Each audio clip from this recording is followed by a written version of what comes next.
Alright, this is going to be a reassessment for Newton's second law. In this problem we have a 500 Newton tension force upward that is being exerted on a 250 kilogram downward moving magnet. Determine the acceleration of the magnet. Alright, to start off I'm going to just kind of get a drawing of our magnet here. I'll just say that's it. We'll just say it's a magnet in a junkyard. They're going to use it to pick up cars. Anyway, draw a free body diagram. In positive y direction, we have a tension force of 500 newtons.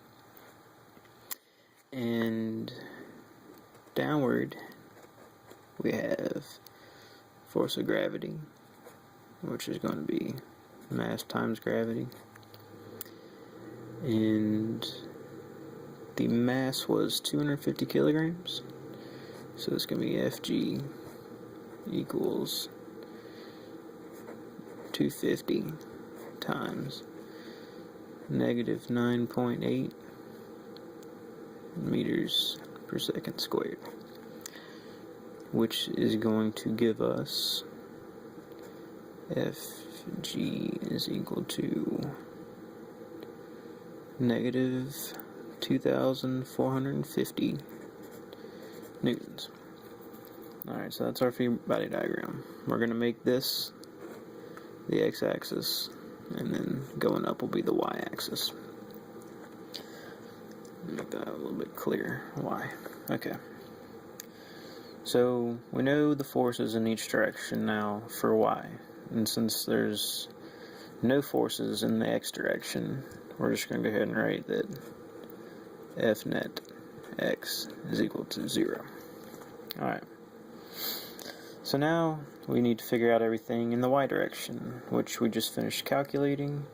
So since there's an acceleration in the y direction, the forces are not going to equal 0.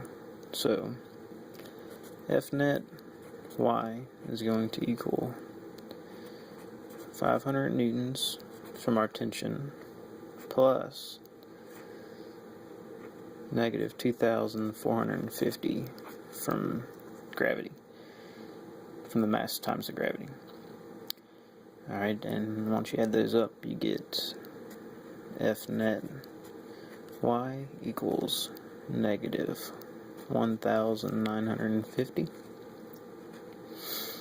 Alright, so for Newton's second law, it's F net equals mass times acceleration.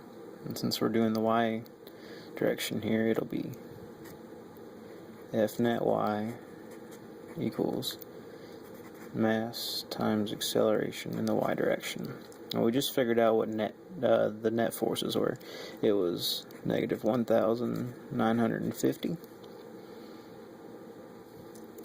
And the mass was 250 kilograms.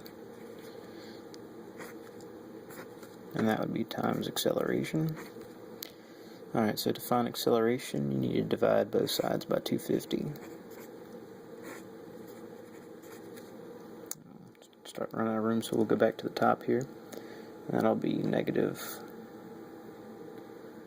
1,950 newtons divided by 250 kilograms, and that's going to give us an acceleration of negative 7.8 meters per second squared.